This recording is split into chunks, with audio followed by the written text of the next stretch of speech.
friends, welcome to Janus world. இன்னைக்கு நம்ம பார்க்க போற ரெசிபி ரவா புட்டு கூடவே நேந்திரப்பழம் வச்சு ஒரு ஸ்வீட் டிஷ் ட்ரை பண்ணியிருக்கேன். ரவா புட்டும் அந்த நேந்திரப்பழம் ஸ்வீட் டிஷ்ஷும் வந்து சேர்த்து பிரேக்ஃபாஸ்ட்டாகவும் எடுத்துக்கலாம். இல்லை அந்த நேந்திரப்பழம் வந்து தனியாக ஒரு டிஷ்ஷாக நீங்கள் வந்து ஸ்நாக்ஸு கூட எடுத்து குழந்தைங்களுக்கு கொடுத்துக்கலாம். நேந்திரப்பழம் அப்படியே சாப்பிட பிடிக்காத குழந்தைங்களுக்கு இந்த மாதிரி செஞ்சு கொடுத்து பாருங்கள், கண்டிப்பாக விரும்பி சாப்பிடுவாங்க. இது எப்படி பண்ணுறதுன்னு வாங்க வீடியோக்குள்ளே போய் பார்க்கலாம். இப்போ ரவா புட்டு செய்கிறதுக்கு தேவையான புட்டு மாவை எப்படி ரெடி பண்ணுறதுன்னு பார்த்துடலாம். அதுக்கு 1 கப்பு ரவையை வந்து நல்லா ட்ரை ரோஸ்ட் பண்ணி வாசனை வர அளவுக்கு ட்ரை ரோஸ்ட் பண்ணி எடுத்திருக்கேன். உங்களுக்கு தேவைப்பட்ட 1 ஸ்பூன் நெய் விட்டு கூட ரோஸ்ட் பண்ணிக்கலாம், நல்லா வாசனையாக இருக்கும். இப்போ இதில் தேவையான அளவு உப்பு, 1/4 டீஸ்பூன் ஏலக்காய் தூள், இது ரெண்டையும் சேர்த்து நல்லா மிக்ஸ் பண்ணி விட்டுக்கலாம்.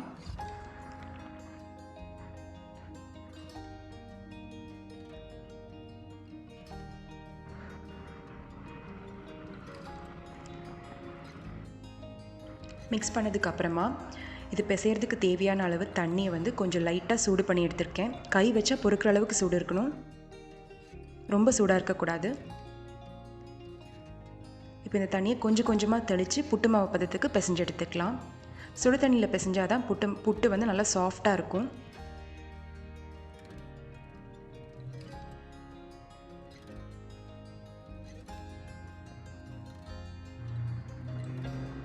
இது ஒரு நல்ல சாஃப்டான புட்டு மாவு பதத்துக்கு பிசைஞ்சு எடுத்துக்கலாம்.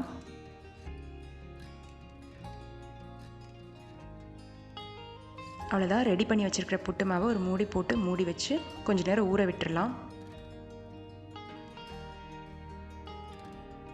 இப்போது நேந்திரம் பழம் ஸ்வீட் டிஷ் எப்படி பண்ணுறதுன்னு பார்க்கலாம். இதுக்கு 2 நல்ல பழுத்த நேந்திர பழம் எடுத்திருக்கேன். அதோட தோல்லாம் எடுத்துட்டு தின் ஸ்லைசஸாக ரொம்ப மெலிசான துண்டுகளாக கட் பண்ணி எடுத்துக்கணும்.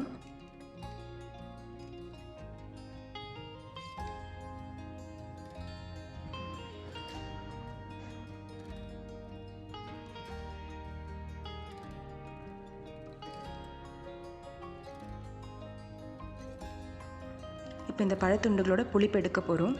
அதுக்கு தேவையான அளவு தண்ணி ஒரு பாத்திரத்தில் வச்சு ஒரு சின்ன சிட்டிகை உப்பு சேர்த்துட்டு இது நல்லா சூடாகி வந்ததுக்கப்புறம் தண்ணி நல்லா சூடு பண்ண வைக்கணும்.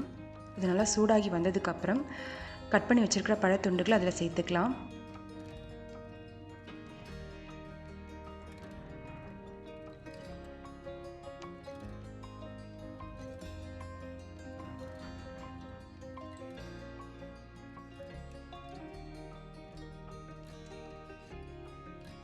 இப்போ இது நல்லா கொதித்து மேலே வந்து பபிள்ஸ் மாதிரி ஃபார்ம் ஆகி வந்ததும் ஒரு கொதி வந்ததுமே ஸ்டவ் ஆஃப் பண்ணிடலாம்.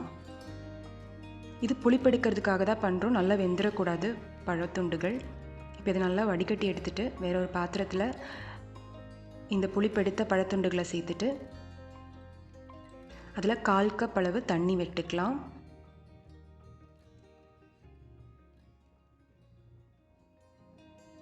இது லோ ஃப்ளேமில் வச்சு தான் வேக வைக்கணும். இப்போ நல்லா வெந்து வந்துடும்.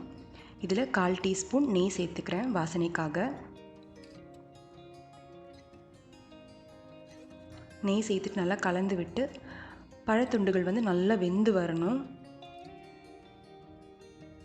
எந்த அளவுக்கு வெந்திருக்கணும், நல்லா வெந்து மசிஞ்சு வர அளவுக்கு வெந்திருக்கணும். கரண்டி வச்சு நீங்கள் நல்லா மசிச்சு விட்டுக்கலாம்.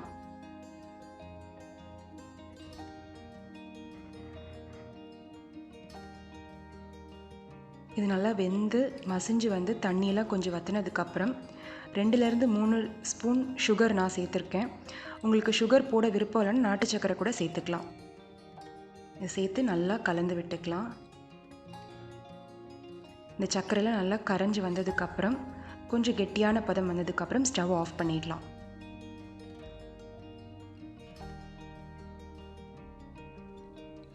இப்போ ஸ்டவ் ஆஃப் பண்ணதுக்கப்புறமா 2லேருந்து 3 ஸ்பூன் காய்ச்சி வச்சுருக்கிற பால் தான் சேர்த்துக்கிறேன்.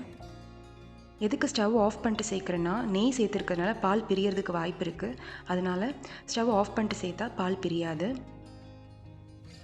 இது வந்து ரொம்ப கெட்டியாகவும் இருக்கக்கூடாது, ரொம்ப தண்ணியாகவும் இருக்கக்கூடாது, ஒரு மீடியமான கன்சிஸ்டன்சியில் இருக்கணும். இப்போ வீடியோவில் நீங்கள் பார்க்குற மாதிரி.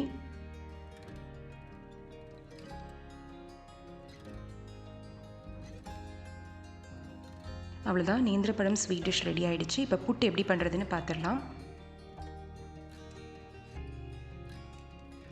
ஒரு புட்டு மேக்கரில் அந்த அச்சை வச்சுட்டு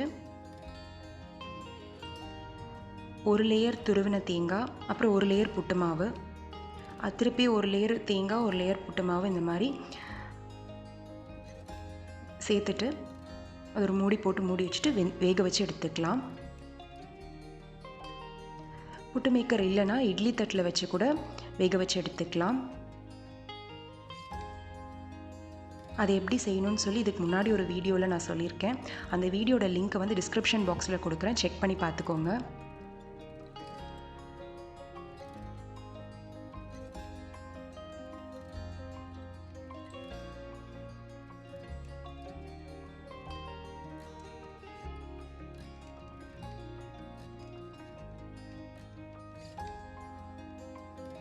அவ்வளோதான், ரவா புட்டும் நேந்திரம் பழம் ஸ்வீட் டிஷ்ஷும் ரெடி ஆயாச்சு. ட்ரை பண்ணி பாருங்கள்.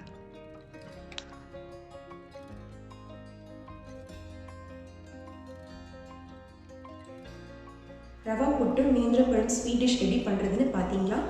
இந்த வீடியோ உங்களுக்கு பிடிச்சிருந்தா லைக் பண்ணுங்கள், ஷேர் பண்ணுங்கள், சப்ஸ்கிரைப் பண்ணுங்கள், அப்படியே இந்த பெல் பட்டனையும் கிளிக் பண்ண மறந்துடாதீங்க. Tata, happy cooking.